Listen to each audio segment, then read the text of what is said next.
Welcome to another episode of Soul Snacking with Dr. Mary Amore. I'm Dr. Mary, and I'm delighted that you have tuned into our program today. Before we begin our show, let me tell you a little bit about the work that we do at Mayslake Ministries. Mayslake Ministries is a nonprofit ministry whose mission is to engage Catholics in a modern world. And we do this through a wide variety of avenues, including individual spiritual direction and counseling, weekend retreats, adult enrichment programs, inspiring blogs, videos, books, and television shows. Mayslake Ministries is also the only organization in the Midwest to offer free spiritual outreach to our military men and women who suffer from PTSD, the hidden and moral wounds of war. Over the years, we have helped hundreds of soldiers and their families begin their spiritual process to healing and wholeness. Some of our other specialized programs include a caregivers ministry, a marriage enrichment program for couples, and a mom's ministry. Our programs are relevant to the ever-changing needs of today's believer. Wherever you are on your spiritual journey, Mayslake Ministries has a program or service to help you. All people are welcome at Mayslake Ministries. For more information on our wide range of programs and services, I invite you to visit our website at mayslakeministries.org and follow us on Facebook to see the ways that we can assist you on your walk with Christ. It is my sincerest hope that this TV show, Soul Snacking, will serve up some delicious and nourishing ways to feed your hungry spirit. We've got a great show for you today. As I just mentioned, Mayslake Ministries proudly serves our veterans. And so today we are honored to welcome two of America's finest soldiers. Michael Kernan, a former U.S. Navy veteran who served from 2008 to 2012 on the USS Dwight D. Eisenhower. And we are also honored to welcome back Tim Sullivan, who served during the U.S. Army during Vietnam War. Welcome, Michael and Tim. Thank you. Thank you. We're so happy to have you. Yes, thank you. So, you know what? Tim was on our show before, and we talked about our vets ministry, and he and his wife, Kate, shared their story. And before we get into talking more about, again, your story, I'd like to share with our viewers how Mayslake Ministries came to create this veterans ministry. And it goes back 10 years ago. Before, one of the first things I did when I took over as executive director of Mayslake is that the Operation Iraqi Freedom had just kind of finished. And in our parish there was a family whose dad was in the war, and we would pray for him every Sunday. And when he finally came home, thanks be to God, he was welcomed with a hero's welcome. He wore his uniform to Mass, and everybody, applauded him. And so Sunday after Sunday, they would sit in my pew, and he would come to Mass, and he had two little girls, and he was just sitting there motionless with no expression on his face. And I was looking, and his kids are climbing all over him, and I didn't realize that I was witnessing post-traumatic stress. I was just wondering, why aren't you happy? Why aren't you glad to be back? Why are you acting that way? Well, unfortunately, this family's marriage didn't make it, and I said to myself, you know what? If we could create a program where we could just help even one family, one person on their journey to wholeness and healness, that's why we started the program. And so for 10 years now, we have truly been offering these retreats from Friday to Sunday, free of charge to our military and their families as a way to begin the healing. So, Michael, you just went on one. Yes. Mike, do you want me to call you Mike or Michael? Call me Mike. Call you Mike. Just call you anything not late for dinner, right? Exactly. So anyway, so now what prompted you to come to the retreat? Well, I was recommended by a family member that also attended a retreat through Mayslake Ministry, and my grandmother actually told me about this veterans retreat, and she's aware of what's been going on with me, and she thought it would be a great idea to do something different and reach out to other veterans and get closer with God as well. Right, exactly. So now you recently, you haven't been home long, only Since 2012. okay, So, right. So 5 years. 5 years. Yeah. And Tim, you've been home a long A little time. longer. And your welcome home from Vietnam was a little different than Mike's experience. Yes, it was a little different. Yeah. For our viewers, would you like to share what you experienced when you came home? Well, people have probably heard of the stories of Vietnam veterans coming back. It was not a warm welcoming.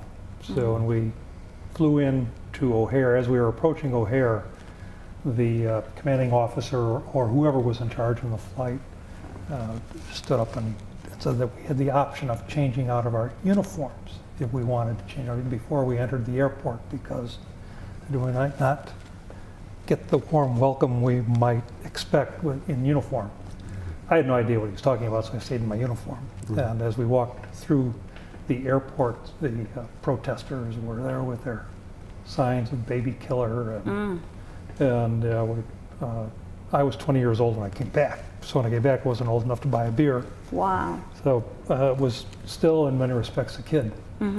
So coming back, that kind of reception, I just didn't understand it.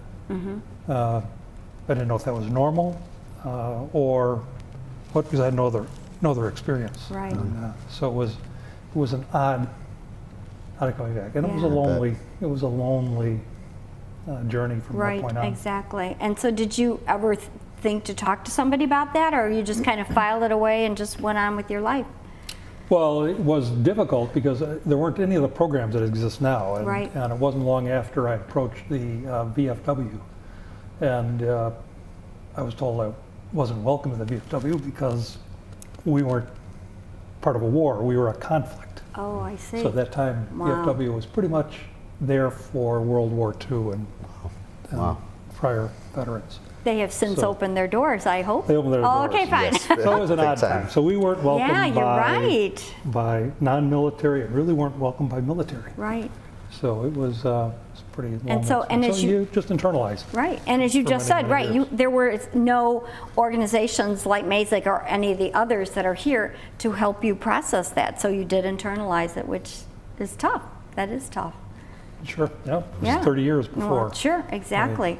And now, Mike, Yes. when you came home, heroes welcome? I did. Yeah. I got a very big welcome. My family, friends, all just standing by for me to come home and Yeah. coming home in uniform, and just that a very proud feeling, and honored to have all my friends and family just waiting for me there with American flags Yep. and people throughout the community as well, people I did not know, first responders, police, firefighters, just a big welcoming. It was great. Yeah, that really had to touch your heart It when did you in many ways. came home. In Yes. many ways. Yeah. And to hear your stories, so different, Yes. different from the homecomings. And yet if we pull this apart, the experience that you hold inside your heart, your soul is so similar in many respects. Definitely. Before we start talking about Sure. the moral wounds of war and stuff, Mike, why don't you share your story of why you chose to enlist? Because you were drafted, Tim? Kind of, sort of. Sort of, kind of, sort of. Because it was back in those days where it was just changing. It was before the lottery. I went in just before the lottery. Oh, okay, fine, all right. I yeah. chose to go ahead and enlist on a 2-year program because the assumption was I was going to be drafted. Right. So. Yeah, the times were so different. Those were the years I grew up in, and yeah, for our listeners, for like in their 30s or something, it wasn't always like it is now. Right, exactly. So good for them to know that. So Mike, it was a free choice of yours to enlist. It was, yes. So what, how did you come to that decision? Because that's a huge life change. It was, yes.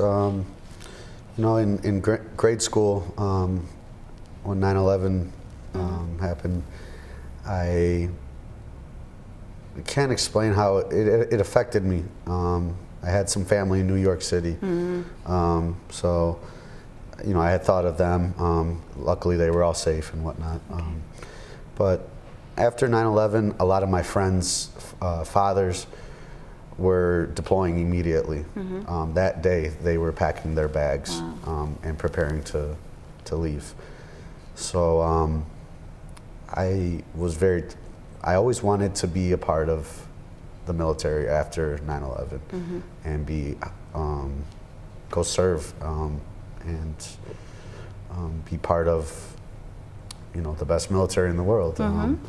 But September 11th definitely was my big reason for joining. It was a defining moment, I think, for a lot of people. Exactly. So, and what made you? Did your family support you? Very much so, yes. Okay, excellent. I had my mother's husband was a recruiter for the Navy. So, oh, well, there you go. You answered my next question. What made you choose the Navy? Okay. Oh, okay. Yeah, it was either the Navy or Marine Corps, and they got me into he got me into the Navy. Either way, I was going to choose one of the branches. Right. So Navy just seemed more interesting at the time. And so, can you share with us your experience? How long were you in? You were on the ship, and then you were also on the ground? Yes, I was on USS Dwight D. Eisenhower, just an aircraft carrier. We were deployed twice to the Persian Gulf in support of, at the time it was Operation Enduring Freedom. They just transitioned. So was on the aircraft carrier doing military police. In Navy, it's Master at Arms. So just security work. And I went to TID, which is Temporary Assigned Duty, to Bahrain, and worked a lot of security on base there, handling with prisoners and whatnot. So. Was it more than you expected? Yes, a lot more than I expected. I saw a lot more than I thought I would ever see. Things that I wish I would have never seen before.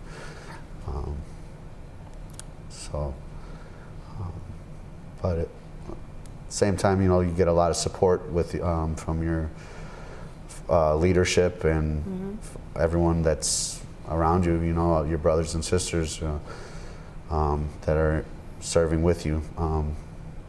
You just get a lot of support and moral support. Hey, we're here doing this for a purpose.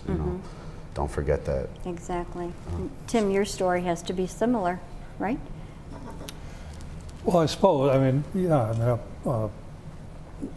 The only thing that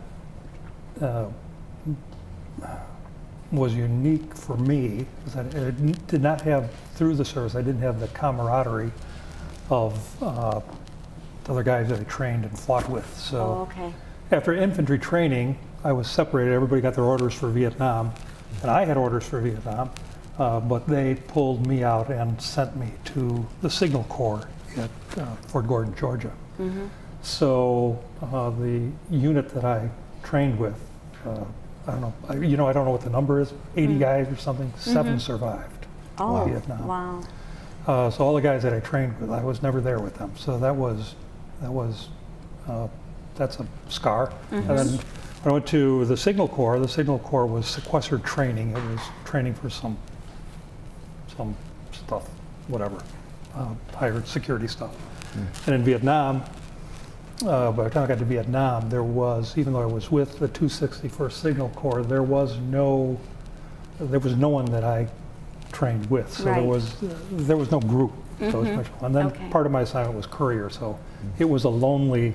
It was lonely and dangerous. It was lonely. Yeah. Because there was no real. Right. And when I went out, and because I had infantry training, I often went out with.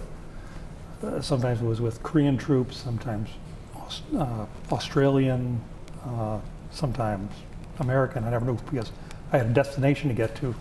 So if I was in a situation with any of those infantry people, I didn't know any of them. I wasn't part of their group. Right. So that was was kind of interesting. Yeah. And so, Mike, when you were in Bahrain, Yes. that's when you saw the combat? Saw a lot of wounded soldiers coming back because it's a naval base, but really it's a joint forces. So any branch comes on there, but that's where they bring in a lot of prisoners from Afghanistan, Iraq. Hold them. It's like a holding process. Right. Okay. And then also a lot of injured and wounded soldiers come there for medical treatment as well until they can get stateside. So when you finally came home, Yeah. after witnessing and experiencing what both of you had, what did that do to your spirit, your soul, your heart? For me personally, I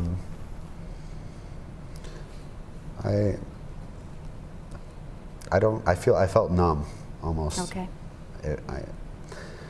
I grew up in a strong Catholic family, and my spirit was just, with everything I was seeing, and it just was really low. Didn't have much feeling. Did you ever wonder, God, where are you? Yes, I would ask that almost every day. But I always reminded myself that God is there, and He's listening.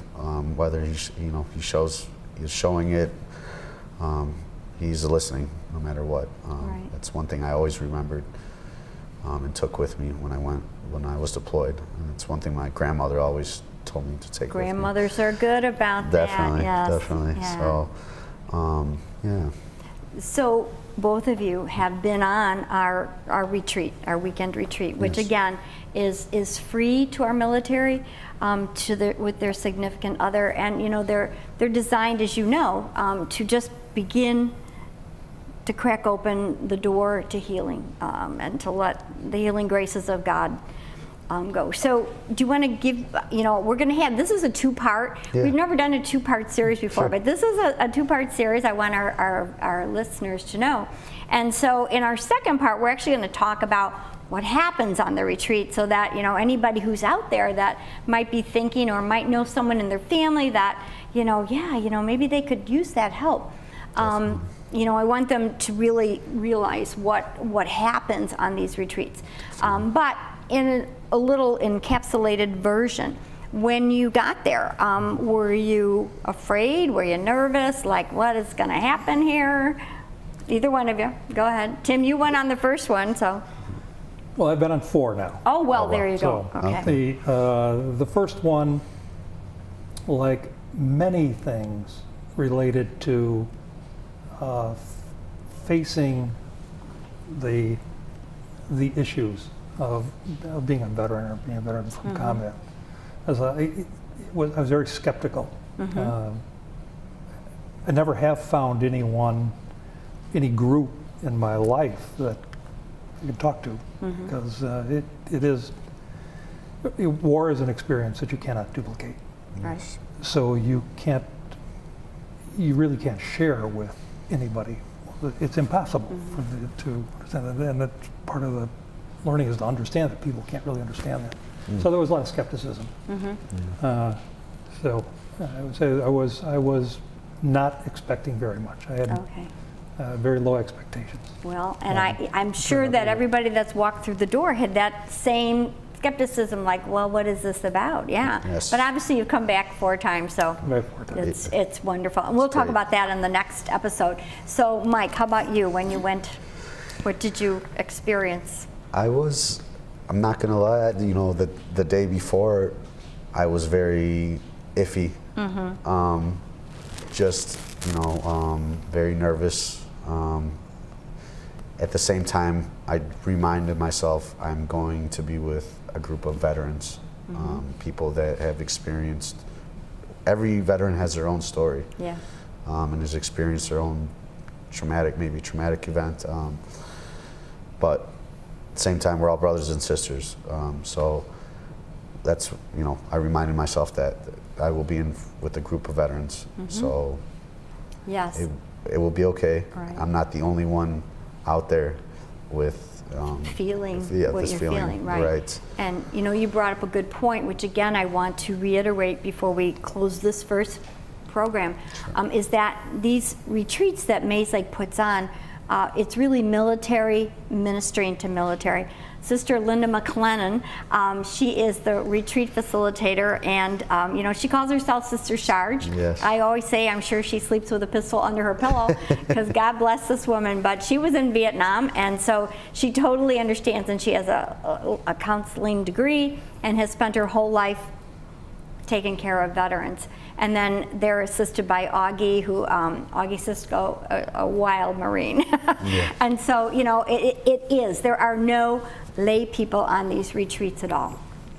So our time has come to a close for this episode, but stay tuned. We have another episode to talk about. But on behalf of Mayslake Ministries, we'd like to thank the Village of Addison, Downers Grove, and Comcast Cable TV for the opportunity to join you on your spiritual journey. I hope that something we said today, Mike or Tim, inspired you, perhaps challenged you, but most of all, made your heart hunger for Jesus. For more information on the many ways that Mayslake Ministries can help you on your spiritual journey, I encourage you to visit our website at mayslakeministries.org or call us at 630-852-9000. We are here for you. Until next time, God bless.